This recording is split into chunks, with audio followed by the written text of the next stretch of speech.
Question 2 નીચેના પ્રશ્નોના મુદ્દાસર જવાબ લખો. પહેલું છે ભારતીય સંસ્કૃતિનો અર્થ અને વ્યાખ્યા સ્પષ્ટ કરો. માનવી સામાજિક પ્રાણી છે. વ્યક્તિ અને સમાજ પરસ્પર સંબંધિત છે. વ્યક્તિ વિનાના સમાજની કલ્પના થઈ શકતી નથી. સમાજ વગર માનવીની સભ્યતા કે સંસ્કૃતિ અસ્તિત્વ ધરાવી શકતી નથી. સંસ્કૃતિ માનવ સમાજનું આવશ્યક લક્ષણ છે. માનવીના સામાજિક સંબંધોની રચના સંસ્કૃતિ દ્વારા જ થાય છે.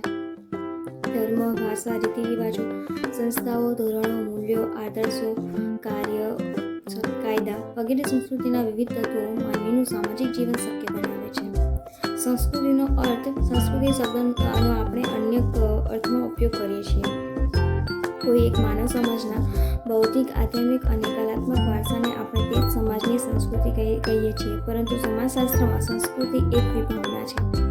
સમાજશાસ્ત્રની દ્રષ્ટિએ સંસ્કૃતિ એટલે લાંબા સમયથી સમૂહમાં રહેતા માનવીઓને સમાજના સભ્યો તરીકે બનાવેલી વસ્તુઓ, વિકસાવેલ સર્વમાન્ય વિચારો, માન્યતાઓ, રહેણીકહેણીની અને વર્તન વ્યવહારની રીતો, સામાજિક ધોરણો અને રચનાઓ. આ સર્વનો સંગ્રહ એટલે સંસ્કૃતિ. સંસ્કૃતિ એટલે જીવન જીવવાની રીત. તેમાં જ્ઞાન, માન્યતા, કલા, નીતિ, કાયદો, રિવાજ અને સમાજના સભ્ય તરીકે માનવીએ પ્રાપ્ત કરેલી યોગ્યતાઓ તથા તેઓનો સમાવેશ થાય છે. ભારતીય સંસ્કૃતિ અને સભ્યતાનો અભ્યાસ હજારો વર્ષો જૂનો છે. અન્ય પ્રાચીન સંસ્કૃતિઓ નામશેષ બની ગઈ, પરંતુ ભારતીય પ્રજાએ પોતાનો સાંસ્કૃતિક વારસો જાળવી રાખ્યો છે. વિશ્વમાં ભારતની સંસ્કૃતિ પ્રાચીન અને ભવ્ય ગણાય છે. સંસ્કૃતિની વ્યાખ્યા સામાજિક શાસ્ત્રોના જ્ઞાનકોશમાં વિશ્વ પ્રસિદ્ધ માનવશાસ્ત્રી મેલિનોવસ્કીએ આપેલી સંસ્કૃતિની વ્યાખ્યા મુજબ સંસ્કૃતિ એ વારસામાં મળેલા ઓજાર, સાધનો, હથિયારો, ચીજવસ્તુઓ, ટેકનિક, પ્રક્રિયાઓ, વિચારો, ટેવો અને મૂલ્યોની બનેલી છે. ભૂપેન્દ્ર બ્રહ્મભટ્ટ ભારતીય સંસ્કૃતિની વ્યાખ્યા આપતા જણાવે છે કે ભારતીય સંસ્કૃતિ એટલે માનવતા, સહિષ્ણુતા, વિશાળતા, એકતા, બિનસાંપ્રદાયિક અને સાતત્યના લક્ષણ ધરાવતી સંસ્કૃતિ. ભારતીય સંસ્કૃતિ હૃદય અને બુદ્ધિની પૂજા કરનારી સંસ્કૃતિ છે. ઉદાર ભાવના અને નિર્મળ જ્ઞાનના સંયોગથી જીવનમાં સુંદરતા લાવનારી સંસ્કૃતિ છે. જ્ઞાન અને વિજ્ઞાનનું સંયોજન કરી સંસારમાં સવારિતા ફેલાવવાનો પ્રયત્ન કરનારી સંસ્કૃતિ છે. ભારતીય સંસ્કૃતિ એ નિરંતર જ્ઞાનની શોધ કરવા સતત આગળ વધતી જગતમાં તે કઈ સુંદર, શિવ અને સત્ય છે તેને લઈને વિકાસ પામનારી સંસ્કૃતિ છે. બીજું છે આદિવાસી કલા સંસ્કૃતિની સમજૂતી આપો. તો આદિવાસીઓ જે કાર્ય કરતા હોય છે તે ખૂબ જ સાહજિક અને સ્વાભાવિક હોય છે. તેઓ તેમની કલાને સૌંદર્ય નિર્માણનું સાધન સમજતા નથી. આદિવાસીઓ માટે કલા એમના જીવનનો એક ભાગ છે. આદિવાસી સંસ્કૃતિમાં કલાના કેટલાક વિશિષ્ટ લક્ષણો જોવા મળે છે. માધ્યમ, સાધનો, પ્રક્રિયા, ઉપયોગ, શિક્ષણ, જીવંતત્વ, સાતત્ય, સહવાણી, વિજ્ઞાન વગેરે. રાઠવાઓના પીઠારોના ચિત્રો, ચૌધરીઓના નવાના ચિત્રો, કુકણીઓના પસલી, ભીલોના ભારડી અને ભીલ ગરાસિયાના ગોત્રજના ચિત્રો વગેરે ચિત્રોના અનેક સ્વરૂપો આદિવાસી ચિત્રકલાની ભેટ છે. ગીત સંસ્કૃતિ અને નૃત્ય આદિવાસીઓની જીવન સંસ્કૃતિના મહત્વના અંશો છે. આદિવાસીઓના આર્થિક રીતે વિષમ જીવનમાં ગીત, સંગીત અને નૃત્ય નવી ચેતના, ઉલ્લાસ અને પ્રાણ સિંચવાનું કામ કરે છે. આદિવાસીઓમાં વિશિષ્ટ માટીકલા સંસ્કૃતિ જોવા મળે છે. તે માટીમાંથી વાસણો, રમકડાની દેવ મૂર્તિ બનાવે છે. ગુજરાતમાં ઠેર ઠેર માટીના ઘોડા, હાથી, વાઘ, ગાય, બળદ, પુરુષ, મહિલા મૂર્તિ વગેરેને દેવને ચડાવે છે. આ સૌ પ્રકૃતિના અંશ, તેઓ ભાવ અને વિચાર આદિવાસી કલા સંસ્કૃતિમાં છે. ત્રીજું છે આદિવાસી સમુદાયની વિસ્તૃત સમજ આપો. તો ગ્રામ સમુદાય અને નગર સમુદાયની જુદી વિશિષ્ટ સામાજિક, સાંસ્કૃતિક અને આર્થિક જીવનશૈલી ધરાવતો સમુદાય આદિવાસી સમુદાય તરીકે ઓળખાય છે. પ્રાથમિક કક્ષાનું સામુદાયિક જીવન જીવતા આદિવાસી સમુદાય ભારતમાં વસવાટ કરે છે. ભારતના બંધારણની કલમ 342(1) અનુસાર આદિમ જાતિઓ, આદિવાસીઓ કે આદિમ સમુદાયને અનુસૂચિત જનજાતિ એટલે કે એસટી તરીકે ઓળખવામાં આવે છે. સમુદાયના સંદર્ભમાં આદિવાસી સમાજની સમજૂતી નીચે પ્રમાણે છે. પહેલું જોઈએ નિશ્ચિત ભૌગોલિક સ્થાન. તો આદિવાસીઓ ભારતમાં જુદા જુદા પ્રદેશમાં પ્રથાયેલો હોવા છતાં દરેક આદિવાસી સમુદાય નિશ્ચિત ભૌગોલિક સ્થાનમાં પેઢી દર પેઢી વસવાટ કરે છે. વસવાટના સ્થાન સાથે તેમનો ગાઢ સંબંધ હોય છે. ગુજરાતમાં સાબરકાંઠાના જિલ્લાની શરૂ કરીને ડાંગ જિલ્લા સુધીની ઉત્તર પૂર્વ પટ્ટીમાં મોટાભાગના આદિવાસી સમુદાય વસવાટ કરે છે. તેમના નિશ્ચિત ભૌગોલિક વસવાટના સ્થાનને મૂળ વર્તન તરીકે ઓળખાવે છે. બીજું છે વિશિષ્ટ નામ. પ્રત્યેક આદિવાસી સમુદાયને પોતાનું આગવું પ્રાદેશિક નામ હોય છે. જુદા જુદા આદિવાસી સમુદાયને પોતાનું વિશિષ્ટ નામ હોય છે. ગુજરાતમાં ભીલ, દુબળા, બાવચા વગેરે વિશિષ્ટ નામ આદિવાસી સમુદાયની ઓળખ આપે છે. ત્રીજું છે સમાન ભાષા કે બોલી. દરેક આદિવાસી સમુદાયને તેમની પોતાની ચોક્કસ ભાષા કે બોલી હોય છે. ગુજરાતમાં ડાંગી, ભિલોડી, કોકણી, ભીલી, વારલી, માવચી, કોલચી, કાથોટી, કોટવાલી વગેરે બોલીઓ છે. મોટાભાગના આદિવાસી સમુદાયમાં લિપિનો અભાવ છે. ચોથું છે સમુદાયના સભ્યો વચ્ચે પરસ્પર આલંબન. આદિવાસી સમુદાય સાદો અને એકવિધતાવાળો છે. ભાષા, વ્યવસાય, કુટુંબ વ્યવસ્થા, લગ્ન વ્યવસ્થા, આનંદ પ્રમોદના સાધનો વગેરેમાં એકવિધતા હોય છે. સમાજશાસ્ત્રી ઇમાઇલ ઇખાઇમ આ આદિવાસી સમુદાયની એકતાને યાંત્રિક એકતા તરીકે વર્ણવે છે, કારણ કે તેમાં રહેલા જૂથો એકબીજા સાથે યંત્રવત રીતે જોડાયેલા હોય છે.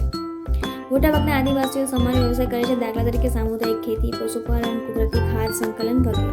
દરેક કુટુંબ પોતાના જીવન પોતાની સામુદાયિક આર્થિક પ્રવૃત્તિ દ્વારા કરે છે, જેમાં સાદું શ્રમનું વિભાજન હોય છે. આદિવાસીઓ પોતાની સામુદાયિકતા ભાવના જળવાઈ રહે તે માટે તહેવારો, ઉત્સવો, આનંદ પ્રમોદ કે મનોરંજનની પ્રવૃત્તિઓ સમૂહમાં કરે છે.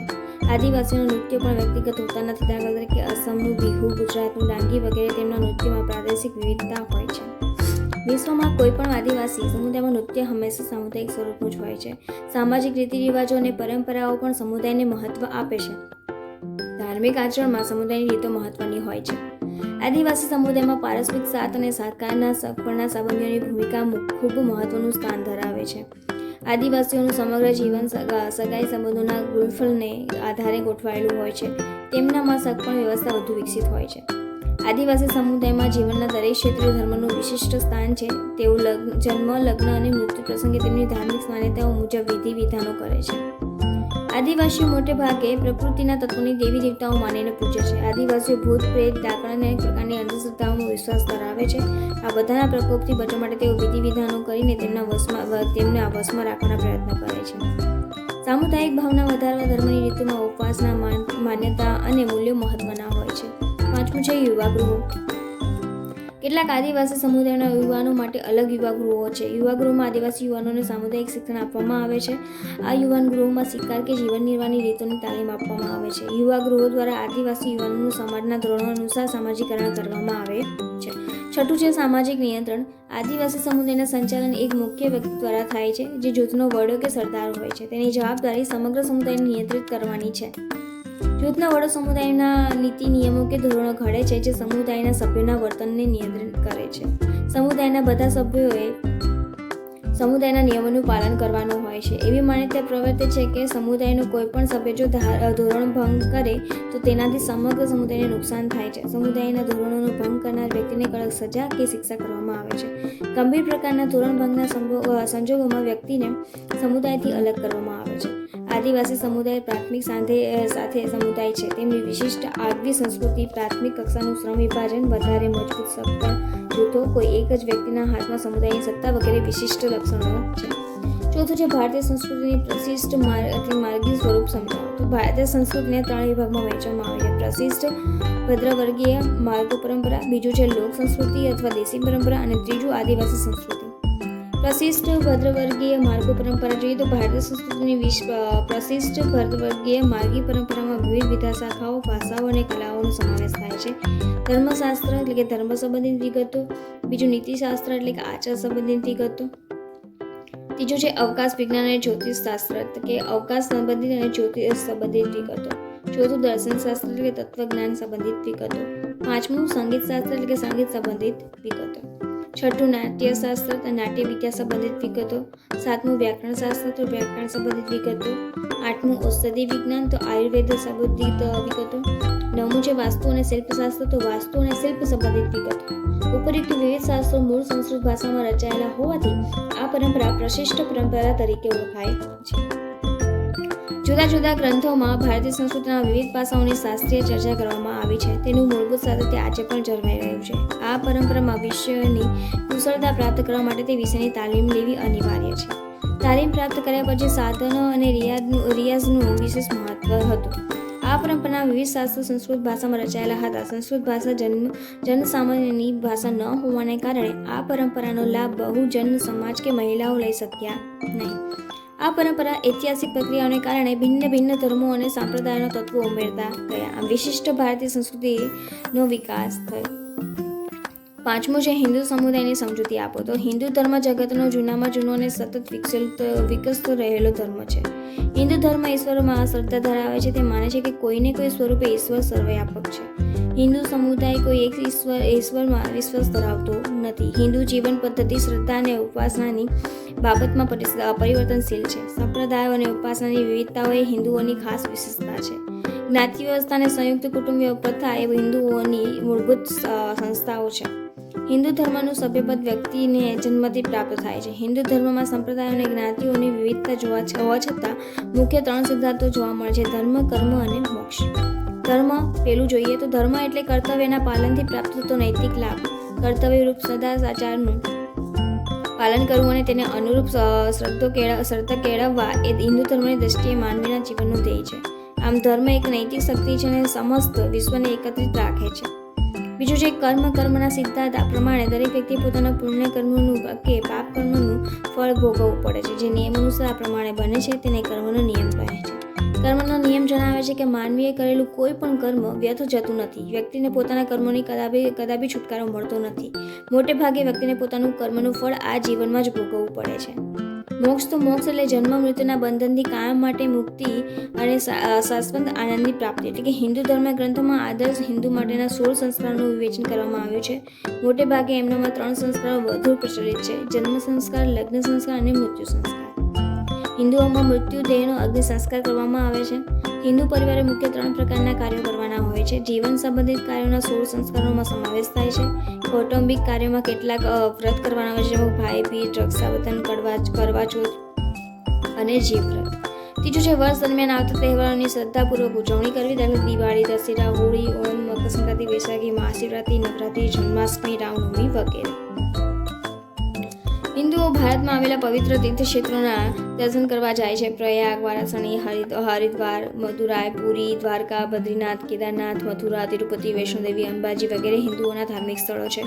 હિન્દુઓ તહેવારના દિવસે પવિત્ર નદીઓમાં સ્નાન કરે છે. પવિત્ર નદીઓમાં સ્નાન કરવાથી પુણ્ય પ્રાપ્ત થાય છે. પવિત્ર નદીઓના જળથી પૂર્વજોને અર્ઘ્ય આપવામાં આવે છે. હિન્દુઓ ગરીબ તથા ધાર્મિક સંતોને દાન આપે છે. હિન્દુ ધર્મમાં ગુપ્ત દાનનું વિશિષ્ટ મહત્વ છે.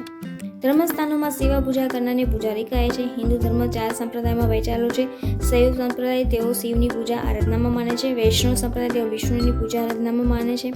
શાક્ત સંપ્રદાય કે તેઓ શક્તિ એટલે કે દેવી માતાજીની પૂજા આરાધનામાં માને છે. સામૃત સંપ્રદાય એટલે કે તેઓ શિવ, વિષ્ણુ અને શક્તિ એમ ત્રણેયની પૂજા આરાધનામાં માને છે. હિન્દુ ધર્મમાં અનેક સંપ્રદાયો અને પંથો છે. આ સંપ્રદાયો અને પંથોનો વિશાળ હિન્દુ સમાજમાં જ સમાવેશ થાય છે. તો અહીંયા સુધી રાખીએ આપણે પ્રશ્ન 2.